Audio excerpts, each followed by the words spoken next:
ஒரு அரசன், அவனுக்கு வாரிசு இல்லை, தனக்கு பிறகு நாட்டை ஆளுகிற இளவரசன் யாரு முடிவெடுக்கணும்.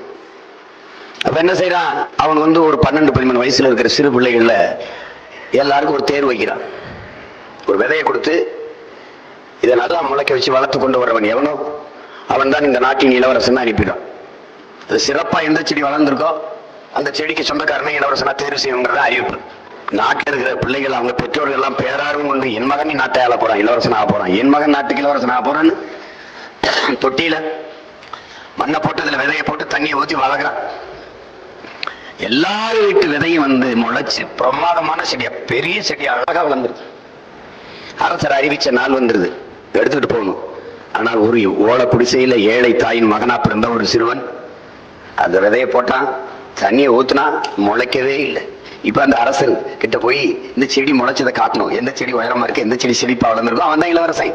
அப்ப இந்த மகன் எப்படி, நான் இந்த முளைக்காத செடி இந்த சட்டியை தூக்கிட்டு எப்படி போறது, என் செடி முளைக்கலையே அப்படின்னு. நீ போ, அரசிட்ட போய் சொல்லு, நான் விதை போட்டேன், நீங்க கொடுத்த விதையை போட்டேன், அதுக்கு உரம் வைத்தேன், அதுக்கு தண்ணி ஊற்றினேன், நன்றாகத்தான் பராமரித்தேன், ஆனா முளைக்கலைங்கிற உண்மையை சொல்லிட்டு வா போ அப்படின்னா அம்மா சொல்லுக்காக அந்த முளைக்காத அந்த சட்டியை தூக்கிட்டு போறான். எல்லாரும் வரிசையில நின்று காட்டுறாங்க. இப்ப பாக்குறவங்க பார்வையாளர்கள், இந்த செடி அருமையா இருக்கு, நல்லா வளர்ந்துருக்கு, இவன் தான் இளவரசனாவா, இல்ல இவன் தான் இளவரசனாவா, இவன் செடி நல்லா வளர்ந்துருக்கு, இவன் தான் இளவரசனாவான்னு தேடிட்டு இருந்தான். எல்லாம் பேசிட்டு இருக்கான். மன்னர் ஒவ்வொரு செடியா பார்த்துட்டு, இங்கிட்டு போங்க, இங்கிட்டு போங்க, இங்கிட்டு போங்கன்னு சொல்ற. அப்படி கடைசியா முளைக்காத அந்த அந்த சட்டியை வச்சுக்கிட்டு அந்த ஏழை சிறுவன் நிற்கிறான். அவனை பார்க்கிறாரு. அரசே, நீங்க கொடுத்த விதையை இதுல நான் போட்டேன், அதுக்கு வேண்டிய அளவு உரம் வச்சேன், தண்ணி தொடர்ச்சியா ஊத்துனேன், நான் முளைக்கல அப்படின்றான். அவனை பார்த்து கட்டி பிடிச்சு, நீ தாண்டா இந்த நாட்டின் இளவரசன் தான், அப்ப நீங்க எல்லாம் இளவரசர் ஆகிறதுக்கு தகுதி இல்லை, நீங்க போகலான்றாரு.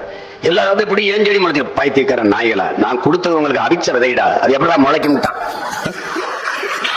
ஒரு ராஜா தனக்கு பக்கபலமா இருக்கிறதுக்காக, கூட துணையா இருக்கிறதுக்காக ஒரு தளபதியை தேடுறாரு.